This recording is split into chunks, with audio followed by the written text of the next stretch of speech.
All right, man, welcome back to the God Center Men's Recovery Show. I'm your host, Tim Holloway, and I'm glad to be back at you again. Hey, look, if you're new here, this is the show for Christian men inside of recovery who want to live an awesome spirit-filled life. If that is you, welcome. This is the right place. So we're going to do a recap. We were talking about weathering the storms. Now, the last video, we talked about purpose, finding purpose in the storms. And what that means is that there's a certain intention, there's a certain reason, there's a certain purpose that we can attach to the different difficulties that are taking place inside of our lives. So I'm going to give you a brief rundown of what those are before we get into the next topic. So, purpose in the pain. That is first that we can help others. And that is by the pain that we have went through. We know what pain is. We empathize with pain. We know what it means to go through the storm and difficult situations. We're able also to reach our hand down and help other people who are going through the same situations, who are in the same plight and the same difficulties. That is a powerful purpose. Number two is that everything happens much like a domino, and that is our painful storms and our events that take place inside of our lives. They trigger other events, and we are who we are because of those events, and there's certain things that just won't play out like they should unless we go through those situations and come out to the other side. Number three, you get where you need to go, and that is where you want to be is on the other side of the storm. And so if we stop, what we do is we stay in the storm, and that is the difficulties and the trials and the situations and all these things just become our condition and our part of life, and we don't go through them, we stay in them. And we'll probably talk about that more today. But going through it is you get to your destination, you get to the other side. Now, the reality is that life here on earth is just a temporary. It's just a go-between. We have a destination. Our destination, of course, is heaven and eternal life, but we have to go through this earth to get to the other side. So you see what I'm saying. Number three's purpose is you get to where you want to go by going through the storms, the difficulties. Number four is it shapes who you are, and that is our character, our integrity. Yeah, one of the most important things, inside of our life is not so much that we're wealthy or that we're healthy and that we have everything going for us. What is even more important and triumphs above that is our personal integrity and our character, and are we in alignment with the Spirit of God operating inside of our lives? That is important. And the storm brings us to that place of character development where we understand who we are and where we're at and those sort of things. Lastly, these storms provide resistance for expansion. Okay, if you want to build muscle, you're going to have resistance. If you want any sort of growth and expansion, it's going to come through the difficult moments. There's no sailor or captain who's tested by smooth weather. Okay, they're tested and their skills are brought to light through the darkness, through the storms, and through the things that come inside of our lives. So it provides us the necessary resistance for growth and expansion. Okay, Luke 8:22. We are talking about the storm. Now, it happened on a certain day that he got into a boat with his disciples, and he said to them, "Let's cross over to the other side of the lake," and they launched out to the deep. Now, I'll paraphrase from there that they begin to encounter a storm and things to begin to get chaotic and disruptive, and they begin to get fearful and agitated and all these different things. But the reality is that they had a destination. They were going to the other side. So, I talked to you yesterday in the last video about the children of Israel. Okay, and these are the nation that God had chosen, these people, this nation. Well, this nation was under Egyptian rule, and that is that they were in Egypt. They were not their own nation. They were not in the promised land. They were not pursuing their destiny with God. Where they were was in Egypt. And so I want to thoroughly point out this, because this is a storm. This is a situation of very unpleasantness, not really something that anybody would particularly want to go through, right? Nobody wants to be in Egypt. Now, Egypt symbolizes first, number one, that it symbolizes oppression and slavery. And this was the state and the condition that these people were in before they entered the promised land. Now, I think that's really important, because on this journey, in this boat, we set sail and we got into this boat. And now that we're in this boat, there is stormy weather and situations that are unfavorable that are coming upon us. But the reality is that it's not so much that's the purpose. The purpose and destination is to get to the other side. And so it is with these people. They have a vision of the promised land. They have a vision of freedom. They have a vision of connecting with God and yielding to Him and doing all these things. They have the vision.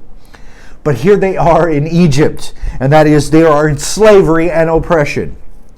And we know, as the story goes, they begin to cry out because of the oppression that they're going through.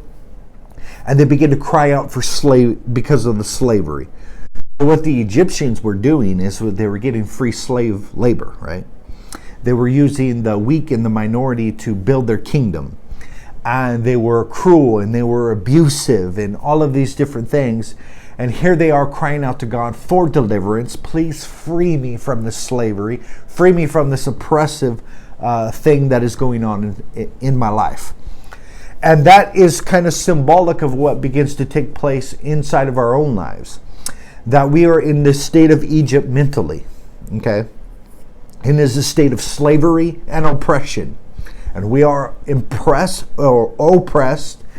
and we're enslaved. And we're enslaved by many different things. But the first thing that comes to mind is addictions, right? We are governed by these lusts, and we are enslaved, and we are in bondage to self and to the sinful nature. And then the message of hope comes to us for freedom, that we can be delivered and we can walk in this abundant life and we can receive the promises and enjoy the promised land and all of these different things, a land flowing with milk and honey. And we begin to get encouraged and excited, and you say, you know what? I want that for my life. I want to be delivered from this addiction. And we begin to cry out, God, free me from this pornography, free me from this substance, free me from alcoholism, free me from myself. And we begin to set out on this journey because of that cry, because of that desire. Okay? And that's what I want to thoroughly understand here, that the leaving of Egypt created all kinds of storms in these people's life on their way to the promised land. And so it is with us. We want to live in this abundant life. We want to be fulfilled. We want to live holistically. We want to walk with God. We want to do all these things. Now, just because we cried out and just because we had a desire doesn't mean that God just goes, okay, here you go, and He throws it into your lap, right? That's one thing we're really going to talk about in this video. So number 2, Egypt represents the world and the world systems. And I've talked about this previously, so I'm not going to stress too much here. But the world system is politics, religion, it's education, it's entertainment, and all of these different things that correlate the world and the world system. And so leaving Egypt not only meant leaving oppression and slavery and set inside the addictions, but it was saying, you know what, I'm not going to find my trust inside of these world systems. Now, it's crazy as you read the Bible and you look at the different biblical characters that people always try to find refuge in Egypt. And this is definitely symbolic of people trying to run and find comfort and hide in the world and the world systems. Abraham did this until his marriage became at jeopardy because the elites wanted his wife into the fold. She must have been beautiful, right? And so I say all that to say this, is that Egypt represents the world and all of its systems. And we are coming out of that false refuge. And that is where we have a tendency and desire to place our trust in all of these different systems. And we say that we need these different systems to help me achieve a great life. And this is where, welfare states come in. This is where government becomes your God and all of these different things, which are terrible. So Egypt represents comfort too. You say, what kind of comfort is there in oppression and slavery? Well, let me tell you. If all you have to do is work, and you're taken care of as far as your food and your substance, and your basic securities are met where your life is not in any danger, there's security and comfort inside of those things. You know, outside of leaving Egypt, it's a dangerous journey. And this journey is a discovery, and it's very uncomfortable, okay? And this is why the Israelites said, we had it better in Egypt, we should just return back to the way things were. And this is the mindset that, you know, we have come out of these addictions and we're walking out of them. We're going to walk in freedom. We started this journey. And then all of a sudden, storms begin to happen. It begins to get uncomfortable. And things begin to get shaken up, and I begin tested and tried.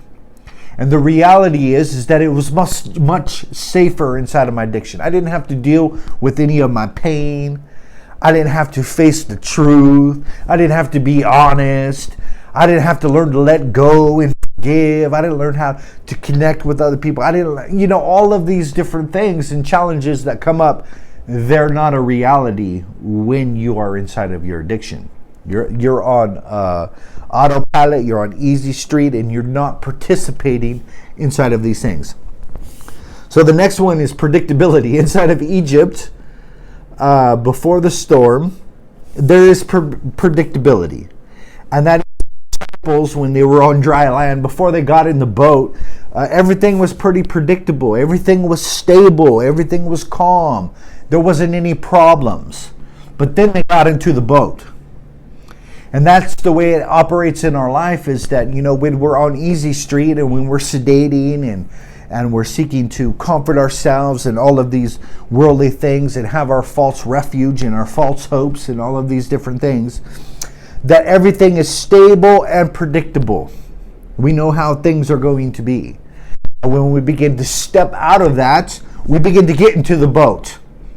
And understanding that we are getting in the boat with Jesus, and that it is no way promised to us smooth sailing, okay? And the last one, Egypt, represents everything that is in opposition to God. And this was their state and their condition. Now, to be able to leave all these things, I'm going to make a decision that I'm going to leave oppression, and that is addictions and sedation. I make a decision that I'm going to do that. I make a decision that I'm going to not be in the world. I'm going to be in the world, but not of the world. Okay? And then I make a decision that I'm going to let go of my false hopes and my false refuge and the things that I seek comfort in. And whether it's the religiosity or the world systems or sedations, I'm refusing to let go of those. I'm walking out. I'm leaving my comfort zone. I'm seeking freedom. I want to be everything that God wants me to be. And I'm leaving the predictable life. And I'm leaving everything that was in opposition to God. And I am going out and I'm going to walk in my freedom. Okay? That's cool. I love that. That's what I'm doing. But immediately, when they begin to do that, they came up to the Red Sea. Immediately, when the disciples got into the boat, because that's where Jesus was going, and that's where they're headed, and they had a mission, and there were so many things that began to happen on the other side of the boat ride that would have never happened if they didn't get into the boat and they didn't endure the storm. So here are this nation of Israel, and they come up to the Red Sea, and they come up against obstacles and challenges. And the reality is that Pharaoh's not in any way happy that they are delivered. Pharaoh's not in any way happy that they're walking in freedom, okay? And that their chains have been broken. They understand who they are. They're going to begin to walk in their authority. They're going to begin to follow the leadership of the Holy Spirit, right? Pharaoh's not happy about it. And it's important to understand this, that just because we have a desire, just because we have intention, and just because we begin to walk out, doesn't mean that resistance is over. In fact, I can guarantee you all that means is resistance is going to step up its game. And that is just because you want an amazing, holistic life, family, faith, fitness, and finance, and you want to take God in every single area of your life and begin to manifest the fruit of the Spirit in every single area. Wonderful desire. I have it too. Okay? Resistance is not going to stop just because we begin to take steps forward. In fact, in every single area of our life, we're going to have to go through the storm to get to the other side. And what that means is that we're going to have to face that resistance. The resistance is the way. Now, you know, if you want to build muscle mass and you want to grow and expand inside of your body, we know and understand that stretching is needed and that tearing's a must. The muscles must tear, they must break down, and they must rebuild. And the only way to accomplish that is resistance. Expansion only comes through resistance. And that is, we want greatness. We want to be in the promised land. We want, to walk in authority and all of these different things, not understanding that resistance is the path. So here they are at the Red Sea, and resistance is coming against them. And they come to a wall, right? And how are we going to move forward? How are we going to make progress? Boom. It's nice that you had those cool desires, but here's your wall. Okay? And it was for the purpose and intention for them to break through the barrier and to begin to progress to the other side.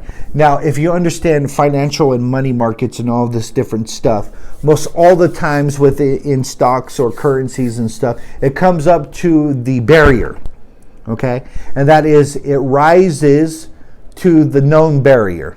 And that is the previous ceiling that it once had. And you know what it does? It tips the ceiling. It goes like this. Let's pretend this is the ceiling. It goes like this and it touches it. Ha! I'm just checking. Boop. Okay. And then it goes boop, boop, boop, boop, like a little scared, right? And it comes down a little bit and it comes up and it goes, oh, I'm going to touch the ceiling. Boop. Right? And what it is that there's a resistance to any sort of growth and expansion. And you come to it, and you come to the wall, and you go, boop, okay, just checking. And you flow back a little bit, right?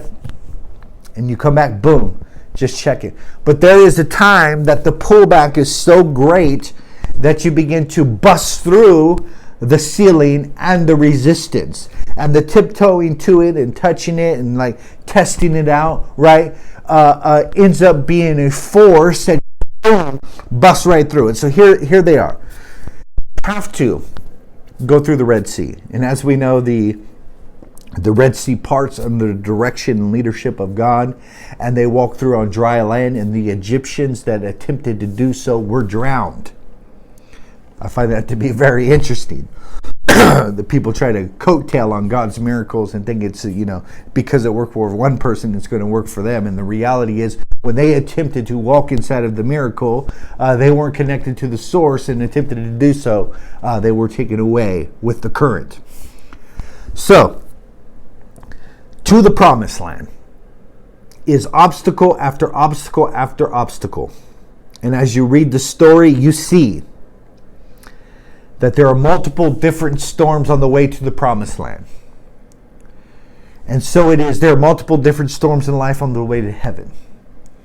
But even a greater reality is the abundant life that we are called to walk in, this place of peace, this place of fulfillment, the place of just alignment with the Spirit of God. That there are many obstacles and many storms that take place inside of our lives before we begin to walk in that sort of reality. So there's always a wilderness before the promised land. There's always a resistance before you obtain the promises. And what happens during this point? Well, when resistance comes, we begin to experience pushback. Like we were all happy at the rise, right? It's just like in stock markets, in money markets. We're all super excited about the rise. Yeah, we're just like, woo, yeah, we got the rise, we got the rise. We are rising, we are conquering, we are overcoming, we are destroying, right? And then all of a sudden the pullback begins to happen, and what happens? People panic. And this is people that who lose everything because they pull out their money, they get scared. And the pullback is where the tendency of fear comes. There's no fear inside of the rise. And that is if like everything's going well for me inside of my family, faith, fitness, and finance, and I am rocking it, I'm rising, I'm shooting like a rocket, I'm to the moon. Like there's nothing to be not joyous about. Okay? I have joy. I'm happy that this is taking place inside of my life. And there's no anxiety. I'm not agitated. I'm not disturbed in any way. It's when this pullback comes where things begin to drop, where people begin to panic and people begin to get scared. And what do? Withdraw. And this is where the addictions and sedations and all of these different things come in. That during the pullback, where we begin to drop, we begin to get fearful and scared. Not understanding that is the ebb and flow, and it's the very force that catapults you up. It's important to understand that it's the very force that catapults you up. And so during this time, we're tempted to get fearful, we're tempted to give up, and we're tempted to do all of these things. And what do? We miss the rise. Everybody who sells out in fear misses the rise. And those who are bold and those who are strong bask in the fruit of the rise. I want you to think about this analogy, okay? Well, I got a couple for you. The first one is the ebb and flow of waves, okay? And that is, have you ever been on the ocean and see the ginormous pullback of the water, right? And the water begins to pull back. Now that pullback is to create an awesome wave. In fact, the very sign of the pullback is the clear indication that a great wave is coming. I use this analogy inside of our lives because the reality is that we experience pullback, and that is frustrations, disappointments, and defeats. And things are not going well in our lives, and things begin to decrease, and where we were once up here, and things begin to fall down, and to fall down, and to fall down. And what we don't understand is the pullback of the wave to come with a larger wave that you can grab and that you can ride, and it can push you out even farther. Have you ever heard of the scenario, 1 step forward, 2 steps back? Well, this is 2 steps forward, 1 step back. So the 1 step back is the pullback that is required for the 2 steps forward. And what we do is we panic. Oh no, I'm falling apart. Oh no, the storm is coming. Okay? And it's just like a spring. Here's the second analogy. If you want to fly forward, the velocity in which you travel is according to the pullback. Now, if you're shooting an arrow and the pullback is very small, then your forward thrust is very small, and that is that you don't experience much pain. There's not enough. There's not trials. You haven't gone through darkness. You're just kind of like coasting through life. The pullback is very small, right? And what that does when it's launch time, that person you let go, and it's like, phew, phew, woo! Wasn't too great. Oh, but I tell you, brothers, if you've been through some pain, you've been through darkness, you've been through trouble, You've been through addiction. Whoo! You've been through divorce. Whoo! You've been through negative relationships that had to sever apart. Woo! Right? And you've been through the deep darkness of the soul where you begin to question your core identity and who you are, and you don't know what your connection with God is anymore. And whoo! Pull back, right? And all of a sudden, when it's time to rise, whoo! You, me, are the one that rises. Now, I want to tell you this because it is amazing how after the storm, these disciples got in that boat. On the other side of the storm was walking in their destiny. It was seeing miracles and healings take place. And seeing those who are oppressed and the captive and seeing them all set free. And it was all on the other side of the storm. And so it's important to understand this, is that life is a journey. It is a journey of ebb and flows. And it's important that if we are in a difficult season, that there is a season for everything. And that difficult season of maybe losing your job or losing a loved one or losing or succumbing to addiction and really feeling the consequence of, and all of these different things that take place. There is a different season coming up. Think about this for a moment. That if you were a tiller of the land and you owned and you were responsible for a fruit production and harvesting of a crop or something, that during the sowing season, it's all work. It's all sweat. Pretty much it's all pain. And at the current moment, that's all there is. Okay? And if the farmer decided, you know what, this sucks. Like, this is too painful. I got blisters. I'm going to just go ahead and give up and I'm going to opt myself out of this harvest thing. What kind of results in harvest do you think you could expect? So it's important for us to begin to understand that if we are in a troubled time, that we continue with our hands to the plow and we continue to sow seed.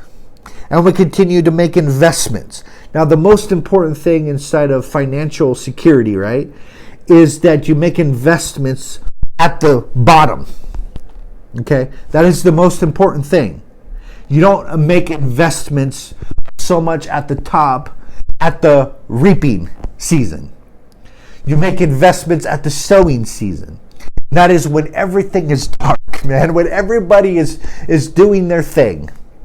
When everybody is running away, when everybody's scared, when everybody's pulling out, when everybody clams up, when everybody gets driven by fear. Not you. You are the one who seizes the opportunity and understands, you know what? I understand the time and the season. And the season is for me to begin to make powerful investments inside of my family, faith, fitness, and finance. In the darkest moment of the soul, where we begin to question God and His purpose for our life, those are the times where extreme investment is required. Because I can tell you something, that you are doing what no one else is doing. And you are going to begin to experience what no one else is experiencing.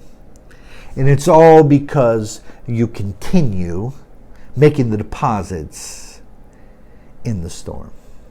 Man, that is a powerful reality. So this life is a journey. Okay? And it's important to understand that these situations that take place in our life, the goodness is not a event. It's a journey. Okay? And that is that these children of Israel, they experienced this event, the event that God freed them. We're walking out. Woo! Gather your stuff, celebrate, excited. The event catapulted them into a journey. And what we got to understand is that the events that take place in our life are just triggering moments that catapult us into our destiny. But what we often do is that we try to find another event, right? So we get this event where we walk in victory and freedom, and we're believing God, and something new has happened. And as we begin to walk out, we forget that it's a journey, right? And motivation dies, and we're no longer excited as we used to be, and we're losing clarity, we're losing momentum, we're losing vision, and we think, you know what, I need another event. I need to be told again how free I really am.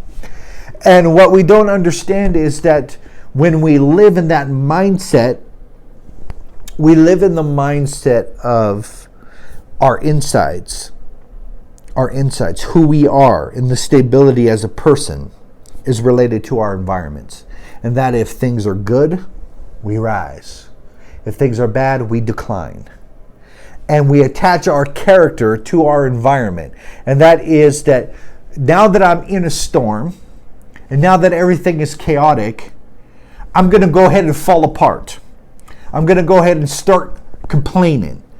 I'm going to go ahead and begin to question all of these different things because I am in the storm. So it's important inside of this to understand that this life, what we are experiencing, is not an event. It's a journey. Don't get addicted to the events. What an event is this. Is that you're on life support. Your life is constantly going in decline where it needs to be shocked back to life. And we go to these different events to re-energize us and to re-shock us. Is because we haven't developed the idea that life is really a journey. And that we shouldn't expect stability to begin with. We shouldn't expect easy street. We shouldn't expect everything to go like this in a straight line. Because the reality is, the way life really works, and the environmental situation that happened to us, life is more like this. Okay, it's more like a heartbeat. It's like woo, woo, woo, woo, woo, woo, woo, woo, woo. You see what I'm saying? And that's the reality of what life is. And the coming to the drop point is normality. These situations that happen to us that cause pullback are normal. And what we need to understand is that not only do we need to have fun on the ride down, but we need to have fun on the ride up. Because if we judge our a mindset of God's opinion, view, and acceptance of me as depending if I'm stable, or depending if my environmental conditions are okay, then we're going to be in a lot of trouble. We are going to be on that roller coaster ride with God that, when I'm down here, He doesn't love me. When I'm up here, He loves and accepts me abundantly. Not understanding that the weather up here shouldn't change according to the weather out there. And that is if I am on a pullback, enjoy it. This is your life. I don't know about you, but in a roller coaster ride, I kind of like the drops. Thrilling, exciting, scary. Okay? And so as we look at that, we understand this. That all of this that we're going through is normal. And that we should accept what is. If things are chaotic and they're falling apart at this current moment, no amount of not embracing that situation is going to make anything any better. The fact and reality is if you're in a storm, you're in a storm. And no amount of wishing you are on dry land is going to help you. No amount. It's acceptance that I am in the storm. Things are chaotic, but I'm going to be okay. I don't need things to be okay out here for me to be okay in here. And that is the bottom line and the awesome reality. So we will continue on again, brothers. I'll see you tomorrow. Peace.